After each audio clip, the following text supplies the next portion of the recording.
All right, let's dive in. We're talking about a massive plan unfolding right now in India, one that's trying to tackle a huge healthcare problem. This is a story about big ambition, big money, and how one single state is betting billions to completely flip an entire industry on its head. So before we get into the nitty-gritty, let me ask you something. Just think about it for a second. When it comes to the actual devices that doctors use to save lives, the really critical stuff, how much of it does India actually control? I think the answer is going to shock you. Just look at this number, 80%. That is absolutely staggering. We're talking about 80% of all high-end medical devices, pacemakers, MRI machines, the works, having to be imported. That's not just a number on a slide, folks. That's a serious, critical dependency. And look, this goes way beyond just economics. It's a real national vulnerability. I mean, think about it. When you're depending on other countries for 80% of your essential medical tech, your entire healthcare system is basically walking a tightrope. And for a country with over 1 billion people, that is a very risky game to be playing. But you know what they say, right? Every huge challenge holds a huge opportunity. And there's one state that's seen this and decided, okay, we're going to grab this thing with both hands. They're looking to turn this whole story of dependency completely upside down. And that state is Uttar Pradesh. Seriously, they are making a massive strategic bet here. It lines up perfectly with these big national goals you might have heard of, like Make in India and Atmanirbhar Bharat, which is all about becoming self-reliant. Their goal? It's nothing short of becoming the go-to hub for MedTech manufacturing in the entire country.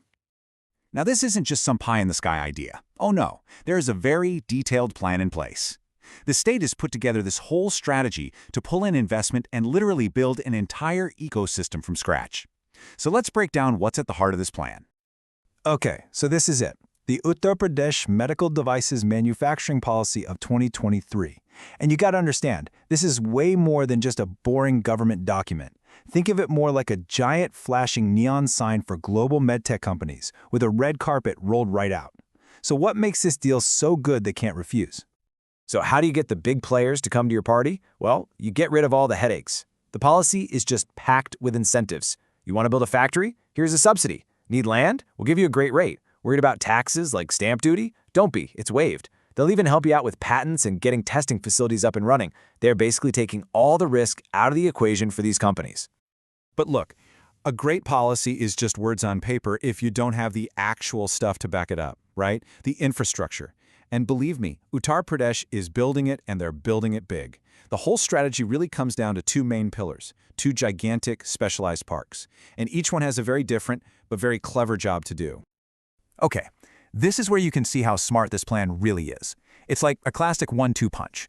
First, you've got the BIG MedTech Park. It's strategically placed right next to a new international airport, which is perfect. This is going to be the flashy, high-tech hub for all the complex stuff, radiology gear, implants, you name it. But then you ask, what about all the basic materials you need to make that stuff? Well, that's punch number 2, the Lalitpur MedTech Park. This one's focused on bulk drug manufacturing, tackling the very beginning of the supply chain. So you're not just making the final product, you're making the ingredients too. It's a brilliant strategy for true self-reliance. Okay, so the policy is there. The massive infrastructure is being built. But you're probably wondering, is any of this actually working? Are we seeing any real money, any real results from this huge plan? The answer is a definite yes. And get this for proof. A single company, just one, from the US, has already dropped $250 million to build a facility in the Ada Park. $250 million. That's not just a little pat on the back. That is a huge vote of confidence, a massive injection of cash that tells the rest of the world, hey, pay attention, Uttar Pradesh is for real. And you have to see how this fits into the bigger picture. This whole MedTech project isn't just some standalone thing. It's actually a key piece of the puzzle for Uttar Pradesh's massive goal to become a $1 trillion economy. An industry like this, high-tech, high-value, is exactly the kind of engine you need to create good jobs, spark innovation, and really build a strong economy for the long haul. But honestly, as amazing as the money and the economics are, the real story here, the ultimate impact, is so much bigger. So let's just zoom out for a second and think about what this means for all of India. This right here really gets to the heart of that whole Atmanirbhar Bharat idea. The goal is crystal clear. Stop being a country that just imports everything and start being a place that creates its own innovations. What's happening in Uttar Pradesh is like a perfect little model of that huge national dream. It's about changing the whole game, from just being a customer to being the creator, making this stuff not just for India, but for the rest of the world. Ultimately, this is about taking control of your own healthcare destiny. And that really brings us to the big final question, doesn't it? What we're watching here is one state making an incredibly bold move, trying to solve a problem that affects the entire nation. All the pieces seem to be falling into place, the plan, the money, the construction, but it all boils down to this. Can the ambition of just one state really be the cure for a whole nation's dependency? Well, only time will tell for sure, but man, this is one revolution you're going to want to keep your eyes on. Thanks for tuning in.